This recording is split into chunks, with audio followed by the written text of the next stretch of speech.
Nesse vídeo eu vou mostrar para você a parte mais importante da Hacktoberfest, a contribuição de fato com o projeto Open Source. Bom, vamos abrir o repositório que a gente deu um start, aquele HMH que ele tem algumas oportunidades de melhoria. Imagina o seguinte, imagina que você criou a issue, né, falando sobre o arquivo de licença e a pessoa te respondeu e te deu um ok, dizendo, beleza, você pode criar um pull request mandando esse arquivo de licença. E aí tudo bem, como é que a gente vai fazer? A primeira coisa que você vai fazer é acessar a página inicial do repositório e aí você vai criar um fork desse repositório, tá? Você vai clicar nesse botão fork e vai criar um fork desse repositório. O que é um fork? Tá? Você vê o garfinho aqui e um livro. O que significa o fork? O fork na verdade é uma cópia, é como se fosse uma cópia do arquivo. A tradução de fork seria garfo, tá? Então você pode pensar assim, imagina que o fork seria o seguinte, alguém faz um prato de macarrão, tá? Mas não tempera, não coloca molho nenhum. Você sabe que aquele prato ele pode ser melhorado. Então você faz o seguinte, você pega lá da panela onde a pessoa fez o macarrão. Então a panela, imagina que a panela é o repositório do macarrão, tá? Então você vai pegar lá da panela onde tem o macarrão, você vai dar uma garfada lá no macarrão e vai trazer uma cópia do macarrão para o seu prato. Então você pegou, fez uma cópia daquele projeto, você fez um fork, tá? Você deu uma garfada naquele macarrão e trouxe para o teu prato. Aquele macarrão o macarrão que você tem no seu prato é exatamente o mesmo macarrão que tem na panela, né, da pessoa que fez o macarrão. Então, quando você faz o fork, você pode perceber que aqui, agora o repositório, o HMH, todo o código do HMH, ele veio parar dentro da sua conta. Ou seja, f-da-silk Hacktoberfest agora também tem um repositório HMH. E veja que aqui embaixo tem uma informação, forked from, dizendo que esse aqui embaixo é o repositório original. É de onde foi forcado, é de fato a panela onde tinha o macarrão. O macarrão é o HMH, que é o projeto. A panela tá lá no repositório do f-da-silk e eu, f-da-silk Hacktoberfest, fiz um fork desse repositório. Agora eu tenho uma cópia dele. Se você olhar lá no seu perfil, você vai perceber que agora você tem dois repositórios. Aqui na lista de repositórios, se você clicar vai aparecer o seu repositório que você criou, aquele f-da-silk Hacktoberfest, e você vai ter o HMH também, que é um fork do repositório principal, tá? Se você clicar no link dele, perceba que é diferente os dois repositórios. Esse aqui você tem acesso total, você consegue modificar como você quiser. Esse principal, se você clicar no link dele aqui, você vai perceber que ele tem até a abinha Insights. Quando você volta e vai no teu repositório, você percebe que tem essa abinha Settings, ou seja, você consegue definir configurações para esse repositório, você consegue deletar ele se você quiser. Se você não quiser mais ele, faz todo sentido você fazer isso. E aí por que você cria um fork? Imagina que você pegou aquela panela de macarrão, trouxe o macarrão para o teu prato, então você deu uma garfada no macarrão, colocou no seu prato, você tem um fork. E aí o que você vai fazer? Você vai pegar aquele macarrão e vai adicionar o molho, vai adicionar os temperos necessários para o teu macarrão ficar bonito, ficar gostoso, ficar bem apresentável. Você vai fazer esse macarrão. E aí quando você fez essa melhoria no macarrão, você vai apresentar para o dono do macarrão, aquele que fez o macarrão primeiro e colocou na panela o macarrão.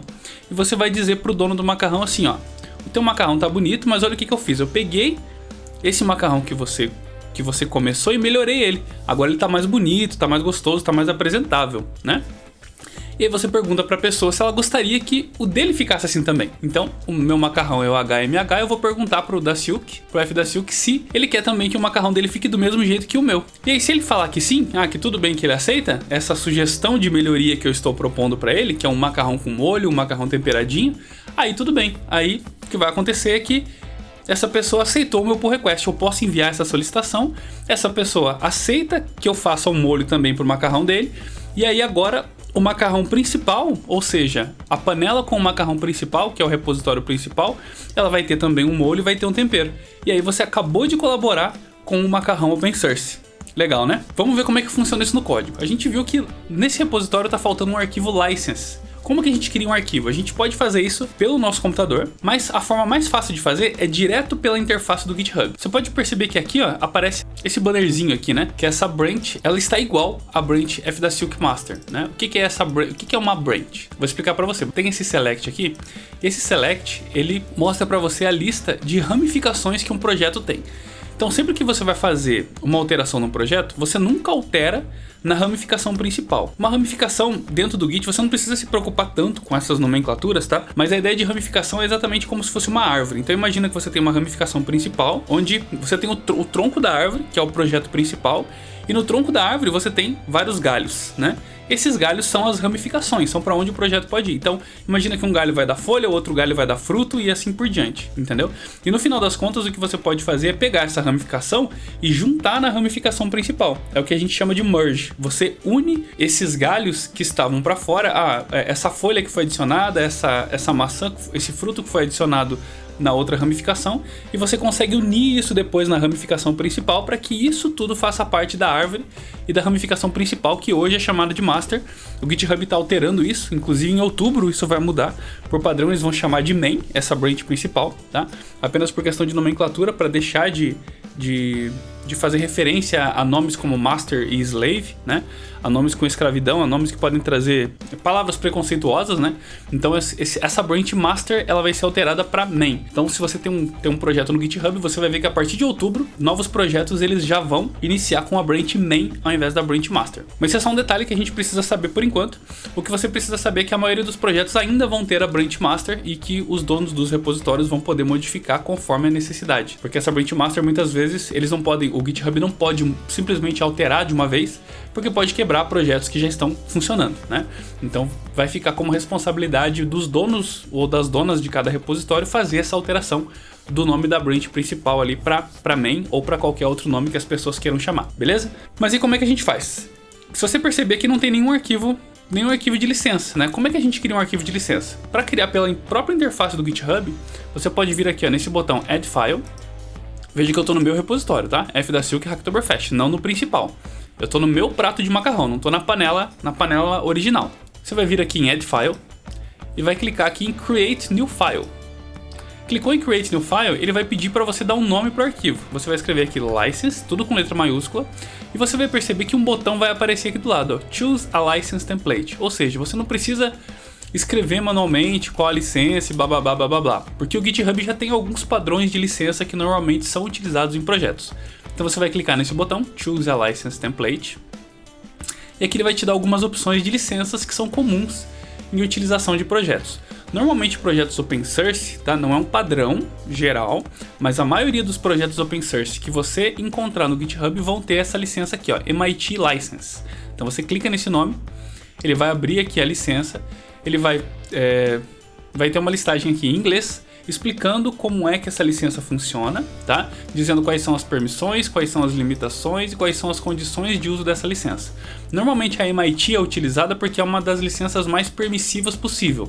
Você pode utilizar qualquer projeto que tenha licença MIT sem ter nenhum problema com a pessoa que é dona daquele projeto, sem ter nenhum problema de copyright ou alguma coisa do tipo. Você pode utilizar sem problema nenhum, seja para uso comercial, você pode modificar, você pode distribuir, você pode utilizar para uso privado. Essa aqui são algumas das limitações que tem nesse caso, e ele diz que basicamente você não vai ter garantia nenhuma de fazer a utilização de um projeto que tenha licença MIT, e pode ser um projeto problemático, né? Pode trazer algum problema, você tem que utilizar por sua própria conta e risco. Então, projetos open source, o código dele está aberto, você tem que olhar se o código faz sentido para o seu projeto e utilizar, tá? É isso que está dizendo aqui nessa licença MIT, beleza?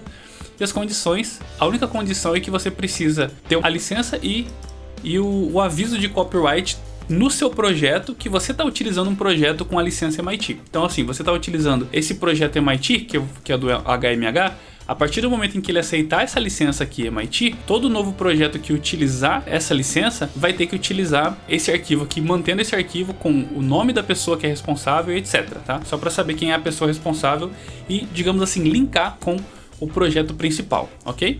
E aqui ele te dá algumas opções para você preencher. O ano atual, normalmente você não precisa modificar. E aqui o nome completo da pessoa. Então, pode ser o nome de usuário da pessoa no GitHub.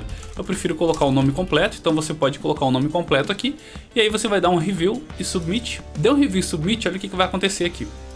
Ele simplesmente vai preencher aquele nosso arquivo, né? Então o nosso arquivo license, que nós clicamos no botão para escolher uma licença, ele já preencheu todo o conteúdo do arquivo. Se você vier aqui em preview, ele vai mostrar um preview, é só texto mesmo, não tem nada de markdown. Então ele vai mostrar um texto corrido aqui mesmo, só que já preenchido o ano e preenchido o nome da pessoa que é responsável por aquele projeto. Então o ano normalmente é o ano corrente, você pode colocar o ano tracinho current também. Se por acaso você não quiser ficar atualizando a licença todo ano, então quer dizer que ela vale desde o ano 2020 até o ano corrente. E aí, ok. E aí o que você vai fazer? Você vai commitar essa alteração. Lembra que a gente falou sobre commits? Alguns vídeos atrás, sempre que você commita é como se você estivesse marcando aquela alteração, é como se você estivesse escrevendo aquela alteração no histórico. O commitar é você dizer assim, beleza, essa alteração está ok, eu quero adicionar sim esse novo arquivo e eu quero escrever no histórico do meu projeto que esse arquivo está sendo adicionado. E aí você vai colocar uma mensagem de commit, normalmente ela pode ser em inglês ou em português. Normalmente para projetos open source, dá uma olhada na linguagem que está sendo utilizada no projeto. Normalmente a linguagem utilizada é o inglês, para que esse projeto ele seja mundialmente utilizado, para que qualquer pessoa de qualquer língua consiga entender aquele projeto e utilizar ele. Imagina a gente, por exemplo, muitas vezes nós brasileiros podemos pensar, mas essa mensagem de commit podia estar em português, né? Se o projeto não for em português, o ideal é que a mensagem também não seja em português, ela esteja na linguagem que o projeto foi escrito. No caso do HMH, como ele é um projeto que ele pode ser usado mundialmente, eu decidi escrever ele, deixar a documentação e todo o projeto escrito em inglês. Então, as mensagens de commit também devem estar em inglês, beleza? Aí você imagina o seguinte, imagina um projeto feito no Japão, se você não entende nada de japonês, aquele monte de código, né, de letrinha que parece um monte de código. Aí você imagina um projeto em japonês, onde as pessoas, elas escrevem com aqueles glifos, né, em japonês, e toda a documentação e todos os commits estão escritos naqueles grifos. Você vai entender alguma coisa? Não, você não vai conseguir utilizar aquele projeto, né? Como brasileiro, como brasileira, você não vai conseguir utilizar.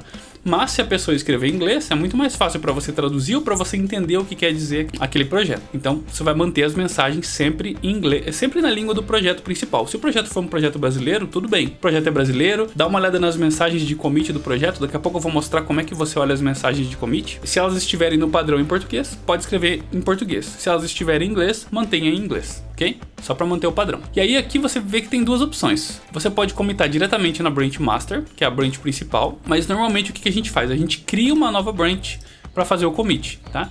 Então aqui você pode dar um nome para a branch. Eu vou chamar de add license. Normalmente esse nome é como se fosse um nome de usuário, uma URL, onde você não coloca espaço, não coloca letra maiúscula, nada. Você só escreve assim, ó, separadinho por traço, quando tiver mais de uma palavra. Então pode ser o add license. E aí você vai clicar nesse botão Commit New File. Quando você fizer o commit, o que vai acontecer? Automaticamente ele vai te mandar para essa tela aqui de abrir um pull request. Mas eu vou mostrar para você o passo a passo de como abrir um pull request de verdade. Daqui a pouco a gente volta nessa tela aqui. Você vai voltar no teu repositório. Você vai perceber que vai abrir esse bannerzinho amarelo aqui. Você pode também clicar aqui Compare e Pull Request. E ele automaticamente vai abrir aquela mesma tela de pull request que a gente tinha antes, beleza? Mas ele vai abrir a tela de pull request lá no repositório principal. O que significa? Você está pegando um arquivo seu que você criou no teu repositório e você está mandando uma solicitação para o repositório principal. Vamos voltar porque não é isso ainda que a gente quer. Perceba o seguinte, veja aqui, eu estou no meu repositório aqui, no meu HMH. Perceba que na minha listagem aqui de arquivos, eu não tenho aquele arquivo license que eu acabei de criar. Por que eu não tenho? Lembra das branches? Aqui nós temos a branch master. Se você clicar aqui agora, você vai ver que tem outra branch aqui, ó, add license. Essa add license, ela é exatamente igual à branch master, só que ela tá um commit à frente da branch master do repositório principal. Por que ela tem um commit à frente? Porque ó, foi criado uma licença. Agora aqui você consegue visualizar que tem um arquivo license. E quando você tem esse arquivo aqui, você pode aí sim, a partir dessa branch, submeter o pull request para o repositório principal. Então vamos lá. Esse add license, lembra que a gente criou essa branch na hora que a gente criou o arquivo. Então nós criamos o arquivo e já fizemos o commit dele na branch. Como é que eu vejo os commits de um projeto, tá? Você pode clicar aqui, ó, commits, 59 commits, e você vai ver todos os commits que foram criados. Então o último commit tinha sido em 20 de março de 2016, e agora eu criei um commit em 27 de setembro de 2020, Create License. Se eu clicar aqui em Create License, o que vai acontecer vai ser que ele vai abrir um diff do arquivo, um diff do que foi alterado, para eu verificar o que foi deletado e o que foi adicionado. Nesse caso, 21 linhas foram adicionadas, nenhuma foi deletada, ou seja, o arquivo é novo, ele foi criado agora, beleza? Voltando naquela listagem de commits, se eu clicar aqui, ó, para ver o histórico, eu posso clicar nesse botão aqui, ele vai me mostrar o histórico de projetos no momento que aquele commit foi feito, tá? Então perceba que aqui eu tenho o arquivo license, mas se eu voltar lá na listagem de commits e eu vier, por exemplo, para esse commit aqui, ó, onde tem a versão, esse commit aqui, ó, update readme, tá? Se eu clicar aqui nesse botão, perceba que ele me voltou para um momento aqui no histórico, ele me voltou para um momento no tempo onde não existia aquele license. Isso que a gente chama de versionamento com o Git. A gente tem um momento no tempo em que os arquivos foram commitados e eu tenho aquele momento específico. Então nesse dia, ó, 20 de março de 2016, eu tinha 57 commits. Esses eram os arquivos que estavam no meu projeto nesse dia. Se eu voltar naquela listagem de novo e vier aqui no último commit agora e clicar aqui, isso aqui vai ser exatamente a última versão do meu arquivo, porque é o último commit. Mas nesse momento do tempo, ó, eu tenho o arquivo license, que é o arquivo de licença do meu projeto. Então você consegue navegar pelo tempo para ver as coisas que aconteceram no projeto, né? Então cada commit que foi criado é uma alteração que foi feita no projeto. Então tá, vamos ver como é que a gente contribui agora, como é que a gente manda essa solicitação de alteração para um projeto. Eu tô no meu projeto aqui, F da Silk Hacktoberfest. Esse bannerzinho vai aparecer durante alguns minutos. Se eu não me engano, ele fica visível durante os 30 minutos iniciais que você fez a alteração. Se por acaso ele não apareceu, o que você vai fazer é o seguinte, você vai vir aqui, ó, vai vir no repositório principal, você vai clicar em Pull Requests, isso lembrando se não estiver aparecendo essa barrinha amarela, tá? Senão é só você clicar em Compare Pull Request boa. Então você vem no repositório principal, clica em Pull Requests e vai clicar no botão verde New Pull Request. Então você vai enviar uma nova solicitação de alteração. Aí o que você vai fazer? Como você está enviando uma alteração não desse repositório principal, mas do seu repositório, ou seja, de um lugar diferente, você vai clicar nesse botão aqui, ó, Compare Across Forks. E você vai ver que vai abrir alguns botões aqui, alguns selects aqui embaixo. Aqui do lado esquerdo você vai escolher qual que é o repositório base, o repositório principal, é esse aqui mesmo, F da Silk HMH, e a branch principal é a master. E aqui do lado direito você vai escolher qual é o seu repositório. Então você vai clicar aqui, selecionar F da Silk Hacktoberfest HMH, ou seja, o meu repositório. E aqui está selecionada a branch master, veja que ele está dizendo que não tem nada para comparar aqui. O F da Silk Master e o F da Silk Hacktoberfest Master estão idênticos, não tem nenhuma alteração, porque a nossa alteração está na branch Add License. Então você vai escolher a branch Add License. Quando você escolhe essa branch, olha o que acontece. Ele dá uma mensagem dizendo que Able to Merge, ou seja, não tem nenhum conflito, nenhum problema, eu vou conseguir fazer o merge normal, né? Lembra, nós temos a ramificação Add License e eu quero adicionar a alteração que tem na Add License lá na branch principal do repositório principal. E aí aqui embaixo, ó, você vai ver que aqui aparecem todas as alterações que você fez e você está tentando enviar para o repositório principal. Então qual a alteração que eu fiz? Eu criei um commit com a mensagem Create License e aqui ele está mostrando para mim um arquivo que foi alterado. Se você alterou mais de um arquivo, se você modificou mais de um arquivo dentro daquela tua branch, dentro dessa branch aqui, Add License, se eu tivesse alterado mais algum arquivo, ele apareceria aqui embaixo. Como eu não alterei, eu só alterei o license, então é só esse arquivo que nos interessa. Olhou para esse arquivo, conferiu se é isso mesmo que você tinha que fazer, você vai clicar aqui no botão Create Pull Request. Aí você vai vir para aquela tela inicial, lembra aquela tela do começo? É muito mais simples fazer daquela forma, né? De vir lá do começo já, ele já cria o Pull Request aqui e fica tudo certo. Mas eu tô te mostrando o caminho das pedras exatamente porque pode acontecer de você já ter uma alteração e aquela barrinha amarela já ter sumido. E aí como é que você faz? Então é só você seguir esse passo a passo que você chega no mesmo lugar. Então você chegou para abrir o Pull Request, você vai dar um nome aqui pro título. Pode ser normalmente o nome do commit, né? Se fizer sentido. Então você pode escrever aqui, ó, Create File License, tá? Aí aqui você pode colocar uma descrição dizendo que você criou uma licença, mas não tem necessidade nesse caso aqui, porque eu estou, no título já diz que eu estou criando o arquivo de licença e é só isso mesmo que eu estou fazendo. Você vem aqui, confere de novo os arquivos, rola para baixo, confere de novo se está tudo certo com os arquivos que você alterou. E se você perceber que está tudo certo, você clica aqui em Create Pull Request. Clicou nesse botão verde, você acabou de criar o seu primeiro Pull Request. E se você fizer esse processo dentro do mês de outubro, você já vai estar participando da Hacktoberfest. Não precisa a pessoa aceitar o Pull Request, não precisa a pessoa fazer nada. O dono do repositório ele vai ter acesso a essa visualização aqui, ó. Então eu estou no repositório principal, esse é o repositório do F da Silk, não é o que eu alterei, né? Eu não tenho acesso à alteração aqui. O dono do repositório vai vir aqui em Pull Request e vai olhar, ó, tem uma solicitação de alteração. Deixa eu ver o que é isso aqui. Create File License. Ah, legal. Tem um Create File License. Vou dar uma olhada nos arquivos que foram alterados. Aqui ele mostra, beleza, os arquivos foram alterados, eu posso pedir alguma alteração para a pessoa se eu quiser, né? Ou eu posso simplesmente vir aqui, como dono do repositório, ele vai ter uma opção aqui de fazer um merge, ou seja, de pegar essa alteração que você fez, esse arquivo license, e juntar no repositório principal. Quando ele fizer isso, o que vai acontecer é que o arquivo license vai aparecer aqui no repositório principal.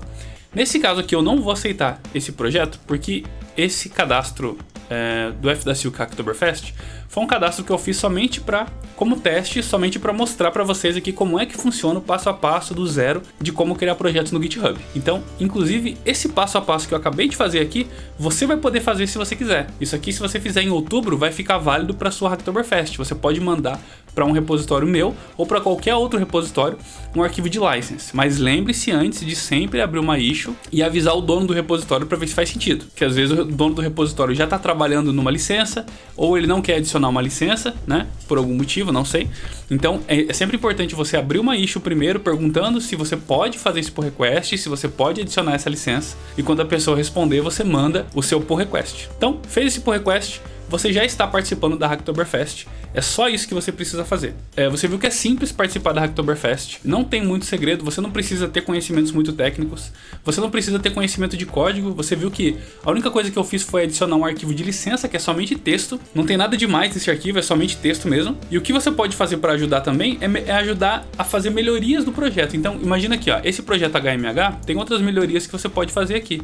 Veja que a documentação está toda em inglês. Você pode criar um README PTBR, por exemplo. Ou talvez criar um diretório docs e colocar toda a documentação dentro e mandar uma tradução desse README aqui. Você pode pegar esse README, simplesmente fazer uma cópia dele e ir traduzindo e mandar uma solicitação de melhoria, né? Mandar um pull request com a documentação em português. Isso é muito válido para um pull request. Se você é designer e não trabalha com código, você vai perceber que esse projeto aqui, ele também não tem nenhum logo, né? Você pode sugerir um logo para essa pessoa, você pode desenvolver um logo seu, olha só que legal, você pode desenvolver um logo para um projeto open source e enviar para essa pessoa uma solicitação de pull request com o logo para que essa pessoa adicione, ou você mesmo vir aqui e adicionar no pull request, adicionar no arquivo README, para que o logo apareça nesse projeto. Então, existem várias opções várias formas de você contribuir com a Hacktoberfest, de você contribuir com projetos open source e participar da Hacktoberfest, para que você tenha a oportunidade de ganhar a camiseta e ganhar também alguns brindes como adesivos no final do projeto.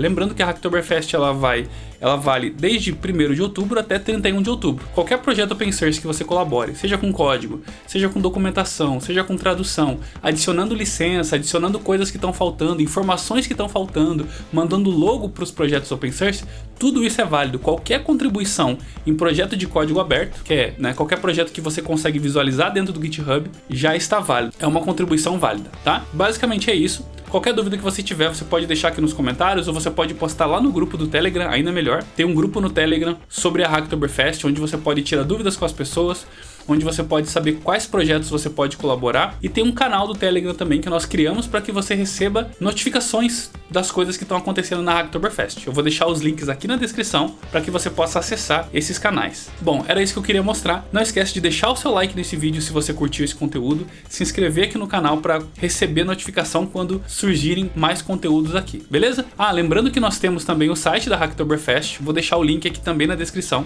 que é o hacktoberfest.looking.co, e lá no site nós vamos listar também algumas issues de projetos que você vai poder colaborar, tá? Então são projetos pessoais nossos, de algumas pessoas ali que trabalham na Looking e de algumas pessoas que também sugeriram lá no nosso repositório da Hacktoberfest. Então, falta de lugar para contribuir não vai ter. Você não vai poder dizer que não tem como contribuir, porque ainda que você não entenda de código, você vai poder contribuir sim para a Hacktoberfest e você vai poder participar sim da Hacktoberfest, beleza? Era isso que eu queria mostrar. Um grande abraço e até a próxima.